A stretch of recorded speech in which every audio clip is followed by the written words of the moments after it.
sound really good.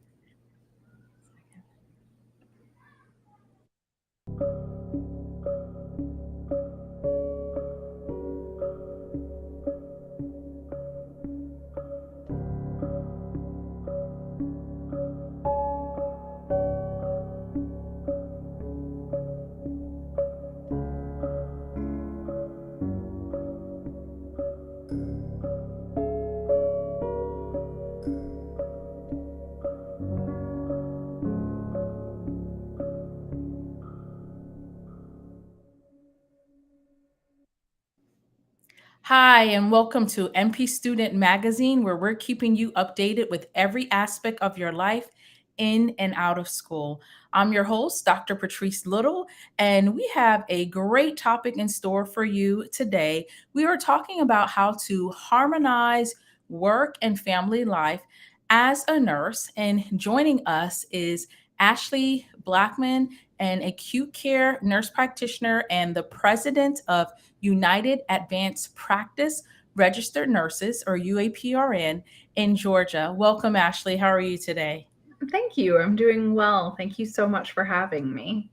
You're welcome. So let's get right into to what we have to say. Tell us a little bit about your background and the type of projects that you do. Yes, thank you. So, as you said, I'm a nurse practitioner. I actually have my original certification was in family practice. So, even though I have an ICU background, I worked in family as a nurse practitioner and then transitioned into inpatient, working with GI specialty and then eventually in cardiology, specializing in advanced heart failure and heart transplant, which is where I've been for 8 years now. Um, and and with UAPRN, I'm currently serving in a volunteer role for that nonprofit as the president at the state level. And we're very involved in just empowering the nurse and advanced practice nurse in Georgia through education and legislative advocacy so that we can increase access to quality health care for all of Georgians. And one of the things I wanted to mention, because UAPRN has been very influential in who I am today, not just as the founder of MP Student, but also the steps that I've taken in my career, is that it's so important for students to get involved as a student versus waiting until you graduate, because there's so much that you learn about how policy influence practice, and then you're very empowered when you start your first job. So with that being said, let's go back to when you mentioned about your roles. How do you go about navigating this as a wife and an amazing mother and you're a nurse, and of course just for yourself? That's definitely been a big challenge. Addressing my own mental health has played a role in me getting to a place where I could wear so many hats. Um, and then being having a very supportive husband who has allowed me to have a flexible schedule. So for the past 8 years, I've worked full time weekends. I know that doesn't work for everybody, but since I go into the hospital on Friday, Saturday, Sunday, that's allowed me to be real flexible with my role at home with my children and with UAPRN. And I think that healthcare, just in general, offers a lot of flexibility for nurses. And sometimes you just have to kind of think outside of the box. Like, do I want to try part time? Do I want to try night shift? Do I want to try to transition to a different role that maybe you wouldn't have considered before? In order to see if that helps bring more balance to your work and life and being a parent. So it sounds like you've done quite a bit of trial and error until you found the perfect schedule that works for you. So is it safe to say that the schedules are pretty much individualized? I think it's individualized. I also think it's individualized to the time in your life. So, for example, I know I said I've been doing this for 8 years, but that's not necessarily going to keep working for me. So, I'm actually planning on transitioning to a rotating schedule in the fall where I come off of weekends and maybe do one weekend a month. Otherwise, do 4 10-hour days during the week and rotate through our stress lab and cath lab. And so that's going to change a lot of what my home life looks like. But I think that when you have children, you kind of figure out that you're never going to really know what to do. As soon as you get a schedule down, or as soon as you feel like you're doing a good job, something's going to change because your children grow and change, and things around you change. Our political, social, economic, our climates change all the time just in our own lives. And so I think that healthcare allows us to be flexible, and sometimes we just have to open our mind to that. And with that flexibility, it also sounds like you do a great job with prioritizing as far as in different season. You mentioned that for the past 8 years, you've worked in this role. However, in this next season, you plan on transitioning to another role. Can you tell us a little bit about how you go about setting your priorities? Is there like some type of formula that you follow? There is no formula. Unfortunately, I think that, like I said, I've done a lot of work on my own mental health. I've done a lot of reflection, a lot of work with different therapists and psychiatrists, because I realized that I have to be my best in order to wear all these hats and take care of all these people, my family, and the members of UAPRN, and just my patients and everybody around me. And so becoming more aware, because I personally am an empath. And so my whole adult life has been a real struggle of, is this how I'm feeling, or is this how other people are feeling around me? And so I've had to do a lot of work on checking in with myself and saying, okay, if this is where I'm at, what needs to change? And honestly, sometimes it just takes getting slapped in the face. It's not necessarily a formula. It's just things might change and you think, well, things are not the way I thought they were going to be. And now we need to kind of step back and reassess what we're doing. You're absolutely right. I mean, in fact, something similar had happened to me like that in the past year, where I'm an empath as well, where it was just like an unfortunate event that occurred, but it really forced me to really sit down and become aware of the whole full dynamics in my life. And then I realized, okay, this is the role that I play in it. So I wanted to move on to the next question, which I think is one that many nurses have, because harmonizing work and life and really trying to keep your mental health is an issue that most people in our profession deal with because of the rigor that comes with it. Can you tell us about a situation that was very challenging for you, and how you went about navigating that role and resolving it? And when I say for you, as in that impacted you and like your family.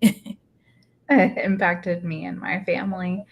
Um, the first thing that comes to mind is the pandemic, COVID-19. I think that every single one of us obviously had major challenges we had to face. Do we keep working in our role? A lot of outpatient nurse practitioners were let go. And there were just a lot of different challenges that came with that. Um, and I was already working a schedule that allowed me to stay home with my children during the week, which I was very, very fortunate for, because I feel like um, I really didn't have to be as creative as some other people when it came to those challenges. The hardest part, though, was just overcoming um, the mental battle that came with facing the global pandemic, um, and so I don't think I handled it well, but I think that I did the best that I could in the time, and have tried really hard to show myself grace and forgiveness, and as as we just continue to evolve and unfold and kind of recover from everything that we went through for at least a year, if not longer. And my oldest daughter, she's 8. She said something the other day, and I said, "Oh, I don't remember that." And she said, "Well, Mom, that happened when the virus was here." And I That's funny. That's how they label it all too. right, it was the virus. And I said, "Well, I'm sorry, baby." She said, "Why do you remember in detail when I was born, but you can't remember what happened a few years ago?" And I said, "I'm sorry, baby. I was actually really stressed. And so it's like I was in a different place during that time than I was when you were born. And so that's why I don't remember things the same way."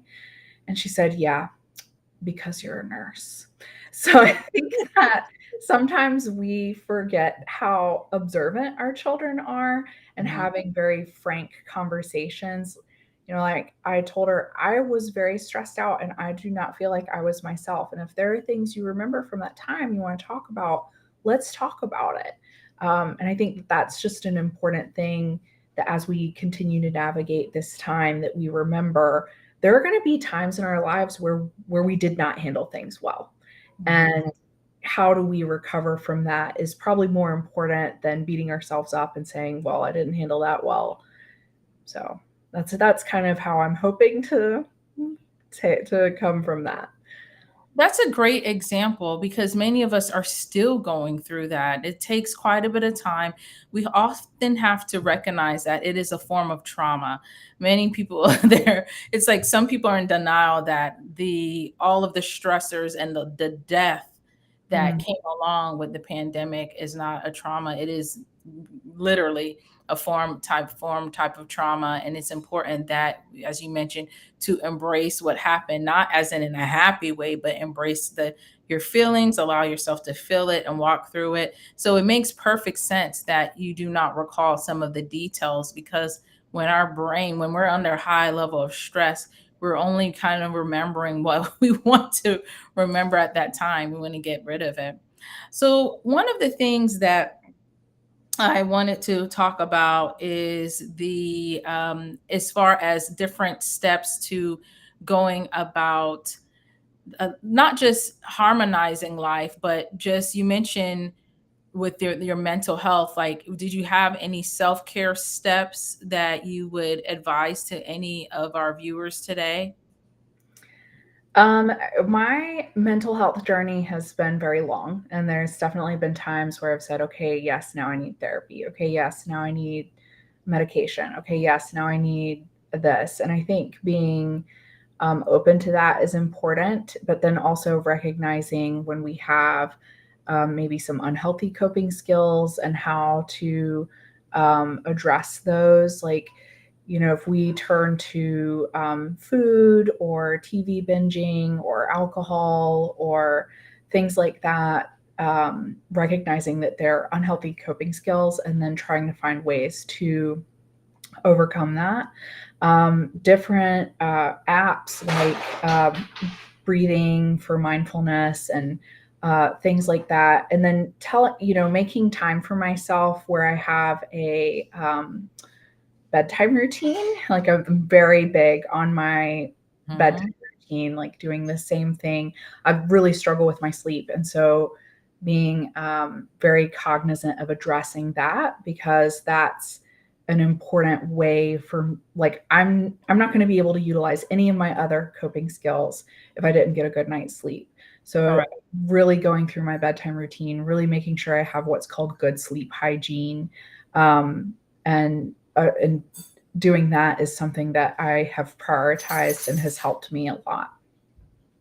And it sounds like you have established like a form of discipline on how you approach your self care, which is great because when you're disciplined, that means you have consistency involved. And when you're consistent, you're more likely to get the outcome that you want. This is a perfect time to segue into one of the last questions that I ask all of my guests today. And that's for you to complete this statement, if I knew then what I know now, blank.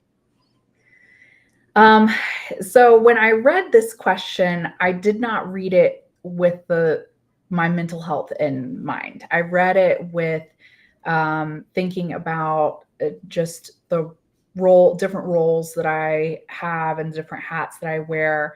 And I honestly did not understand when I went back to school to make a difference, to really bring a bigger impact to my community than staying at the bedside. I felt like as a nurse practitioner, I could have a greater reach in the community. And even though that is true, it looks very different because of our restricted practice laws in Georgia as compared to other states.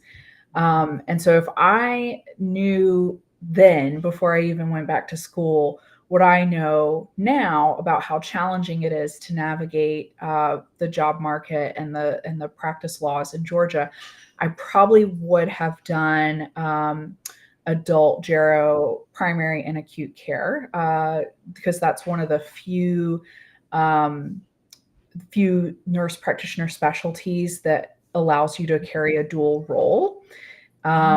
Clinical nurse specialist has a dual role, but there are no more schools in Georgia that do that. And clinical nurse specialists do not have prescriptive authority in Georgia. So, knowing now, if I had known then what I know now, I probably would have taken a slightly different path just for job opportunities and job flexibility. In the challenging market that Georgia and other restricted practice states show. Otherwise, I don't really want to discourage people from pursuing family NP because that is an incredibly good and much needed specialty. And it's needed in Georgia. We just don't have the job growth there yet.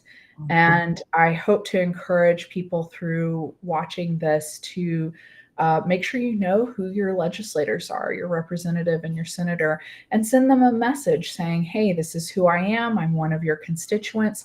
I'm interested in decreasing practice restrictions on nurse practitioners. And that's going to help us kind of move forward into a better place. So that was what I thought of when I read that question. Well, I thank you for the vulnerability and going into the details of a role that you feel like you probably would have benefit more from, because in your vulnerability, that's when you can truly help individuals. So thank you again, Ashley, for joining us this Nurses Month. And that's our show for now. Join us next Sunday at 7 p.m., where we discuss how to become an elected official. Until next time, we'll see you. You take care.